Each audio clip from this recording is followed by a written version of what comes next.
आपको administrative units, सूबे, उसको जो मर्जी नाम दे दें, उसको लेके जाना पड़ेगा आवाम की सतह पर कि ये सिस्टम ये कोलैप्स कर चुका है, आप माने ना माने। जो वज़ीर दाखिला साहब की स्टेटमेंट है, बिल्कुल उनका ये पर्सनल ओपिनियन है। 1972 में या 7 करोड़ मैक्सिमम आबादी थी पाकिस्तान की, उस वक्त 4 सूबे थे। आज हम 25 के ऊपर हैं। तो अगर अब आपकी आबादी 3 से 4 गुना बढ़ गई और वही 4 सूबे हैं, तो we have to see is it serving good governance. ये बहुत ही भोंचाल अंगेज बयान है। सूबाई असेंबलियां 2/3 अक्सर के साथ जब तक फैसला न करें अलग से यूनिट और बनाने के और सूबे बनाने के, तब तक तुम प्रेसिडेंट साहब को कोई ऐसी बात पेश नहीं कर सकते हो। हम अपने नौजवानों को टैबलेट्स दे के खुश कर लेंगे नहीं।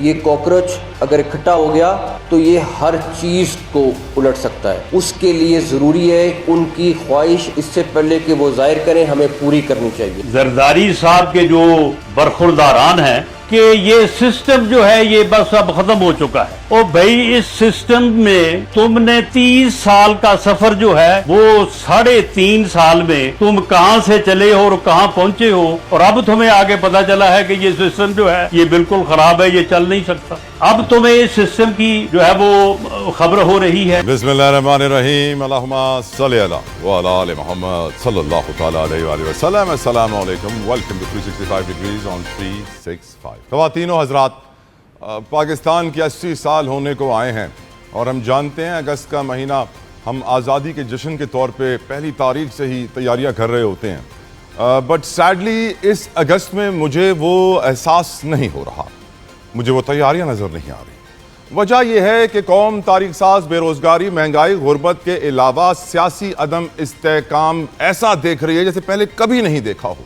हमने कभी पहले हाइब्रिड जमहूरियत नहीं देखी, हम पहले कभी फस्तायत का वर्ड इतना यूज़ नहीं करते थे। आज जो हालात, वाक़यात, जो हमारे सामने सब कुछ हो रहा है रोज़ाना, बहुत सारी ऐसी बातें हैं जो हम देखते हैं लेकिन हम बोल नहीं सकते। बोलेंगे तो मुश्किल हो जाएगी। हालात कुछ इसी तरफ हैं कि हम ये जानते हुए भी कि पाकिस्तान एक ऐसे मोड़ पे आ चुका है जिस मोड़ पे पहले कभी नहीं आया था। आज हमें सोचने की ज़रूरत है कि हम किस तरफ जा रहे हैं। क्या हम इसी तरह अगले 80 साल भी गुजार देंगे? जिस तरह बात मोहसिन नकवी साहब कह रहे हैं कि 10 साल बाद भी आप बैठे होंगे यहाँ यही बातें कर रहे होंगे, पाकिस्तान आगे नहीं बढ़ेगा। तो मैं समझता हूँ कि ये मिसमैनेजमेंट, ये बैड गवर्नेंस, ये करप्शन, ये बीमारियाँ, ये ग्रे इकोनॉमी, ये स्मगलिंग, ये 2 नंबरी कोई नई बात तो है नहीं हमारे लिए। हम तो जानते हैं, हमारे खून का हिस्सा बन चुकी है। और ऐसे में अब एक नए निज़ाम की बातें, एक नए सिस्टम की बातें, ऐसे में हम जानते हैं कि आज़ाद जम्मू और कश्मीर के हालात, वहाँ के इंतखाबात किस माहौल में हो रहे हैं।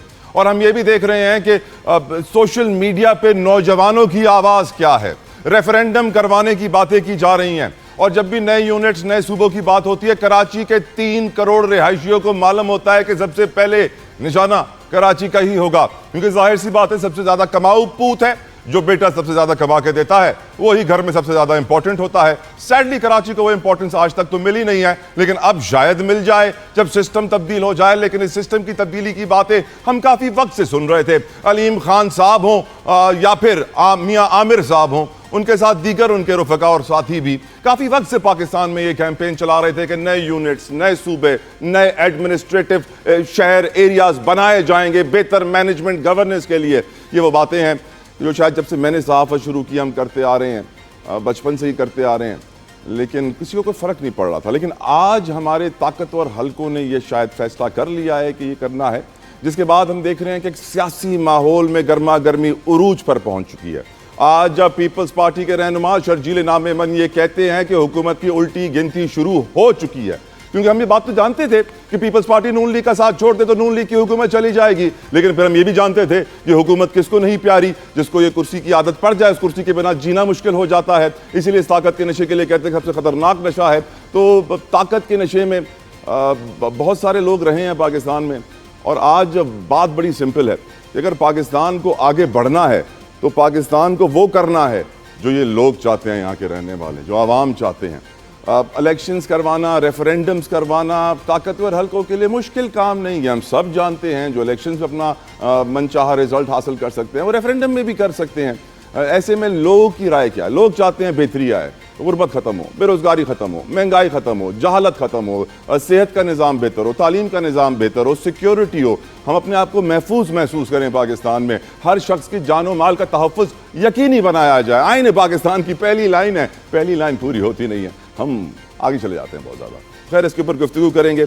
हम ये भी जानते हैं AJK के जो इंतखाबात का दूसरा मरला था उसको भी हमें डिस्कस करना है। साथ साथ मैं ये भी जानता हूँ कि क्योंकि Karachi is at stake also नए यूनिट्स की बात के ऊपर, तो MQM पाकिस्तान का ये मुतालबा रहा है कि कराची के अंदर तब्दीली आनी चाहिए। मुस्तफ़ा कमाल साहब बबांग दोहल बरमला हर जगह हर तकरीर में ये बात करते हैं कि कराची को अलग होना चाहिए, नए यूनिट्स बनने चाहिए, वक्त की ज़रूरत है और इसके अलावा हमारे पास कोई ऑप्शन बचा नहीं है।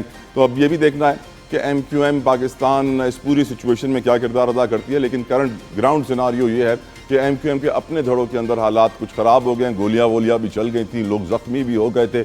हम जानते हैं MQM के अंदर ग्रुप्स बन चुके हैं, तकरीबन हर सियासी जमात में ग्रुप्स होते हैं, MQM के अंदर भी हैं। तो इसको भी आज मौजूद बहस में बनाना चाहता हूँ अपने प्रोग्राम में गुफ्तगू का आगाज़ करेंगे। मेरे साथ डिस्कशन के लिए senator Nasir Bhatt from PMLN, barrister Aamir Hasan from Pakistan peoples party, कुछ लम्हों में आयशा बानो फ्रॉम PTI भी शामिल हो जाएंगी। सबको वेलकम करना चाहूँगा प्रोग्राम में। शुक्रिया हुजूर आपकी कीमती वक्त के लिए, जज़ाकल्लाहु खैर। अस्सलाम वालेकुम।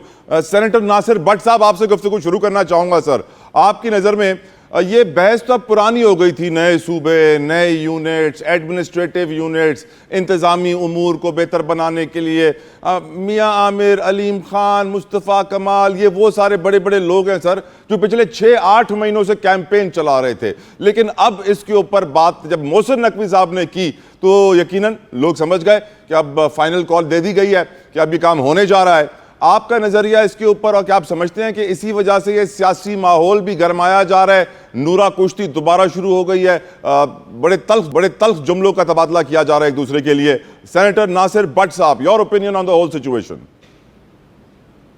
बिस्मिल्लाहिर्रहमानिर्रहीम। एक तो आपको एक बात बताएं कि हम जमहूरियत पे यकीन रखते हैं और इख्तलाफात जो होते हैं, मैं हमेशा कहता हूँ ये जमहूरियत का हुस्न होते हैं। इख्तलाफात होते हैं और वो फिर जब बैठ के बात होती है खत्म हो जाती है। आपने कहा कि यूनिट जो होते हैं बने, पंजाब में बने, सिंध में बने, मैं बिल्कुल कहता हूँ बनने चाहिए, लेकिन उसके लिए जो असेंबली है, चाहे वो KPK की असेंबली है, सिंध की असेंबली है, पंजाब की असेंबली है, वहाँ की अपोजिशन और हुकूमत, जिनकी भी हुकूमत है, वो बैठ के यूनानिमसली अगर फैसला करें कि यूनिट बनने चाहिए, मजीद सूबे बनने चाहिए, अगर वो आपस में इत्तेफाक करते हैं तो मेरा नहीं ख्याल किसी को इतराज होना चाहिए, और ना इतराज इस तरह हो सकता है। उसके लिए यही एक सबसे अच्छी बात है कि आप उस सूबे की असेंबली को अगर ये पावर वो ले ले, दोनों अपोजिशन और हुकूमत बैठ के कर लें तो बनने चाहिए सूबे। इसमें मैं बिल्कुल इस तरह इसकी मुखालफत नहीं करता। और ये अगर सियासी नारा लगाने के लिए है तो ये पीपल्स पार्टी ने भी लगाया, ये MK अपना जो आए थे वो PTI वाले, उन्होंने भी लगाया था कि जनूबी पंजाब बनेगा, फलां होगा, ये चीजें लगी रहती है, लेकिन ये बन जाए तो इसमें कोई इस तरह की बात नहीं है। और जो लोग भट्ट साहब ये बात कर रहे हैं कि अगर नए यूनिट्स बने तो पीपल्स पार्टी और नून लीग की सियासत को बड़ा नुकसान होगा, जिसकी वजह से वो बनने नहीं देंगे, उनको आप क्या जवाब देंगे सर? नहीं, ये वो जो कह रहे हैं, हम तो इसमें बिल्कुल ये नहीं कहते। ये पीपल्स पार्टी का मौक़िफ़ है कि हम नहीं बनने देंगे। जब मैंने कहा कि असेंबली पास कर ले दोनों यूनानिमसली, तो फिर कौन एतराज कर सकता है? अगर बन जाए तो ठीक है, उसमें मैं कहता हूँ कि अवाम को रिलीफ ज्यादा मिलता है। अगर सूबे और बनते हैं और वो असेंबली उसकी उस पे अपोजिशन और हुकूमत एग्री है और वो दोनों इसको यूनानिमसली पास करते हैं तो फिर बनने चाहिए। और भट्ट साहब, आपकी नजर में सबसे पहला यूनिट कौन सा बनना चाहिए? वो कौन सा जगह है जिसकी आपकी नजर में सबसे पहले इसको एक अलग से? मैं ये बात कर रहा हूँ कि जब ये फैसला हो जाएगा कि बनने चाहिए तो फिर वही असेंबली, वही लोग, वही फैसला करेंगे, बैठ के ये भी फैसला करेगी कि पहले कौन सा बनना चाहिए सूबा, कितने यूनिट बनने चाहिए। उसके लिए फिर आपको पता है इन्होंने तो वहाँ मुझे याद है कि PTI ने तो वहाँ उन्होंने उधर अपना बना भी दिया था एक, उन्होंने कहा जी CM हाउस बना दिया हमने, आपको अगर याद हो तो। बिल्कुल ठीक, बिल्कुल ठीक। यकीनन बहुत सारे लोग ये समझते हैं भट्ट साहब कि Karachi is number 1 on the target. Do you agree? ये देखें, ये अगर वहाँ MQM इस पे मुतालबा करती है और उनका मुतालबा अगर वहाँ उनके भी देखे ना, मैंने फिर वही बात कर दी कि MQM और पीपल्स पार्टी आपस में बैठे और अगर वो दोनों इस पे राजी हो जाते हैं और जिसके पास मेजोरिटी है, अब वहाँ तो सिंध में तो पीपल्स पार्टी की मेजोरिटी है, अगर वो इनकार करते हैं तो आपके पास क्या रास्ता है? पीपल्स या तो पार्टी ने आप- कह दिया है आपकी हुकूमत की उल्टी गिनती शुरू हो चुकी है। ये तो पीपल्स पार्टी वाले रो रहे हैं ना, आजाद कश्मीर में इलेक्शन हार गए हैं। मुझे नहीं पता कि पीपल्स पार्टी क्या चाहती है। अगर उनका यही है कि हमें, तो वो असल में पता है मसला क्या है? उनको मिल गया था पहले गिलगित बल्तिस्तान, उन्होंने हमारे साथ ब्लैकमेलिंग की। उन्होंने कहा हम आपका नहीं पास करेंगे बजट जब तक आप हमें ये देंगे नहीं। हमने दे दिया। अब वो हर रोज हर दफा ऐसे तो नहीं होता ना। आजाद कश्मीर के लोग अगर जिसको वोट दे रहे हैं वो ही अगर वो वोट दे रहे हैं मुस्लिम लीग नून को, तो कैसे पीपल्स पार्टी कह सकती है कि हमें हुकूमत बनाने दे? और वहाँ ओपनली आज देखें जितनी सीटों पे फैसला हुआ है, ओपनली हुआ है कि वहाँ लोगों ने वोट दिया मुस्लिम लीग नून को, तो हुकूमत तो हम बनाएंगे अगर हमें मेजोरिटी मिली तो। बिल्कुल ठीक। बैरिस्टर आमिर हसन साहब, आपकी तरफ आना चाहूँगा। हुजूर, ये नए यूनिट्स पे आपका नज़रिया, आप समझते हैं कि ये बात होनी चाहिए? 6 महीनों से बात तो की जा रही थी, अब क्योंकि मोहसिन नकवी ने कह दिया तो क्या इस पे मोहर लग गई है? और आपकी नज़र में ये जो सियासी माहौल गरमाया जा रहा है, ये क्या ऑप्टिक्स के लिए है या वाकई इख्तलाफात अब खुल के सामने आ रहे हैं? बैरिस्टर आमिर हसन साहब। बहुत शुक्रिया जी। देखिए, अगर नए एडमिनिस्ट्रेटिव यूनिट्स बनने हैं या सूबों को तकसीम होना है और नए सूबे बनने हैं, तो उसका तरीक़ाकार आइन में मौजूद है। और उसका तरीका ये है कि पहले बड़े सूबे में मुतालबा रहा है, हमने नहीं किया, सबने। ये तो ये कह देते हैं ना, ये उधर के लोगों का मुतालबा है सराइकी वसेब के नए सूबा बनना चाहिए। और उसके ऊपर हर PMLN ने भी इसका वादा किया, पीपल्स पार्टी ने भी अवाम के साथ वादा किया, तहरीक इंसाफ भी कहती रही। इसीलिए हर असेंबली में ये करारदाद आई, लेकिन किसी भी बदनीयती जो स्पेशली PMLN की तरफ से थी, ये सूबा नहीं बन सका, क्योंकि वो एक कंट्रोल रखना चाहते हैं। वो सारा बजट जो है पूरे पंजाब का मखसूस इलाकों पे लगाते हैं और फिर बताते हैं देखिए जी कैसी तरक्की हो गई। इनका काम ये है कि वफाक का बजट भी लाहौर के कुछ मंसूबों पे लगा के और उसे फिर ये हमेशा दिखाते हैं, ऑरेंज ट्रेन और ये जंगला बस, और इनका ये काम है। और ये पंजाब के बाकी हिस्सों में जो पसमानदगी है उसे छुपाते हैं, ये मेकअप करते हैं इनकी गवर्नमेंट जो है। लाहौर के कुछ इलाके, मैं खुद लाहौर से हूँ, और लाहौर के कुछ इलाके हैं, अव्वल तो बड़ी बड़ी सोसाइटीज हैं। अब DHA पे तो गवर्नमेंट क्या क्रेडिट लेगी, या जो ये बैरिया टाउन है या दूसरे बड़े इनकी स्कीम्स हैं। बाकी जो असल लाहौर है, आइए वॉल सिटी देखिए उसका क्या हाल है, आइए ये पुराना हमारा एरिया था ये सन्नाबाद का, इसका हाल देखिए, और इसी तरह जितने लाहौर के एरियाज हैं। और फिर ये लाहौर ही है ना जहाँ पे छत गिरती है और बच्चे मारे जाते हैं और शहीद होते हैं, और यहाँ पे महकमे काम नहीं कर रहे हैं। और फिर ये डूबा हुआ पंजाब और डूबा हुआ लाहौर। अभी भी आप अगर कहें तो मैं आपको वीडियो भेजता हूँ, मेरे घर के सामने जो पार्क है और हमारी सड़क है, आधा घंटा बारिश हो तो 4-4 फुट 5-5 फुट पानी खड़ा होता है यहाँ पे। ये मेन एरिया है लाहौर का। तो इसलिए ये बातें हैं जो इनका है।